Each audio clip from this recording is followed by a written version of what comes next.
Francisco. Who here knows what a sit-lie law is? We didn't have one in San Francisco from 1980 until this past year. In 1968, San Francisco passed a sit-lie law. It was targeted at hippies at that time. But by 1980, it had been found unconstitutional twice in practice, and a third time it was challenged because it just settled and repealed the law. So for a period.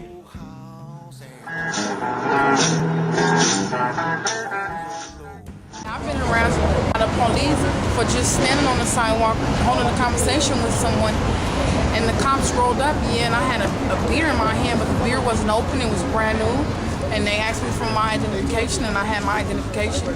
And the other people that I were with, they didn't ask them for their identification, and they ended up giving me a ticket, and I had to go to traffic court, and it lasted for like 2 months. You know, and I did everything I was supposed to do, but that's police harassment. Y no estoy de acuerdo con eso porque la policía siempre viene a cogerla con los más pobres y con los más infelices. Aquí nadie hace nada malo, simplemente somos personas mayores que estamos pasando el rato junto con todos los paisanos. I feel I'm against Proposition L because I'm just relaxing here with my brothers, and like we're enjoying ourselves. We're old. We have elders. We have nothing else to do, and disabled. So you know, we like to enjoy the community, and I don't agree that they're going to criminalize us for just sitting here and not doing anything.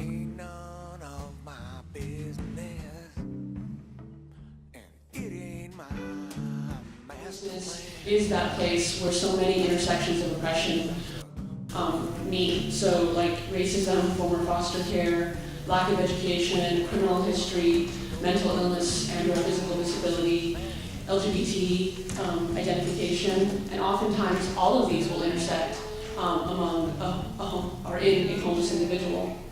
And what does society do with marginalized people? It crushes them. And so I feel like my homeless clients, are among the most persecuted of classes in the United States.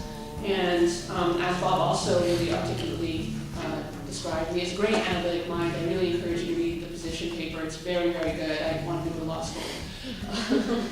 But often throughout the centuries, there have been resurgences of this notion of criminalizing the act of being homeless and the activities that you have to do when you're homeless. Bob had also created a list of some of the successful challenges to sit-lie and unsuccessful challenges.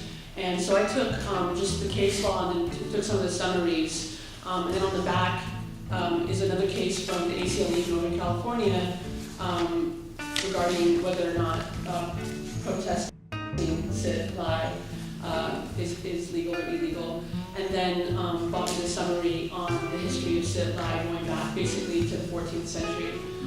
So we'll just pass that around. I think OSHA's going to get more into the legalities of it, but I just wanted to make sure you had all of that. So Homeless Action Center is actually 20 years old, and it was funded. On the other hand, we have the Downtown Business Association, that is the Telegraph Avenues Association, and an organization that I just found out about today, the Downtown Berkeley Business Improvement District. They're highly organized. They've been organized around this issue, and they've already had legislative meetings with almost all the city council people in Berkeley. So the ordinance is going to be introduced, and looks like they currently do have the votes to pass it. So the struggles that Bob talked about in San Francisco, we don't have that kind of votes right now. I think it is possible to turn the votes around if we can have even half of the organizing that Bob was able to do, the organization, all the coalition was able to do in San Francisco. So it's true that we're all hurting, and it's also what's going on, and this is part of the reason they're hurting and poor people are hurting, is that we're in a time of crisis, crisis of capitalism, a time of upheaval. I mean, it's not just the earth that's heaving up, but our societies are heaving up. And how we respond to these crises is really going to define us. as individuals and as communities. And there are various ways in which this can, you see these responses.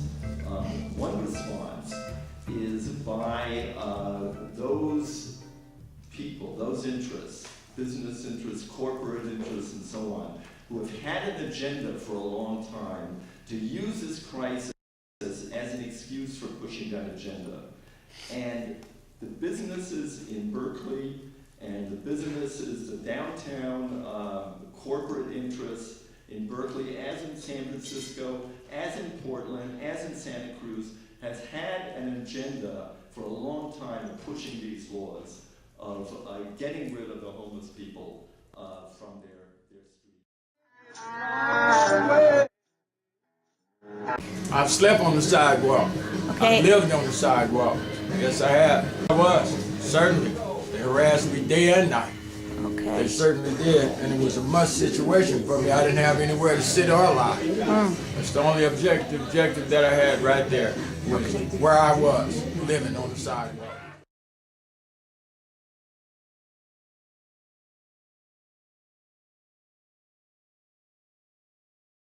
Because it is very easy in these kind of times of crisis to blame the most vulnerable and the victims. And so when Wisconsin has a crisis around they can't meet their budget, it's much easier to blame the labor unions than Wall Street that siphoned off all the cash that there is to pay their gambling debts. Thank you. But I think people are beginning to get this stuff. And the question is Berkeley going to get it, and which way is Berkeley going to go? And this is a fight, as in San Francisco, that's been going on over and over and over again. They keep coming back. It's really hard to put a stake in their heart once and for all and have them stay in the graves. They don't do it. They keep returning. And as it happened over and over again until they finally got what they wanted in San Francisco, they are seeing this crisis now in Berkeley as their time. And they have been entirely energized, despite the incredible work that they did, by the fact that the voters in San Francisco passed this kind of law. So that's why they're moving so hard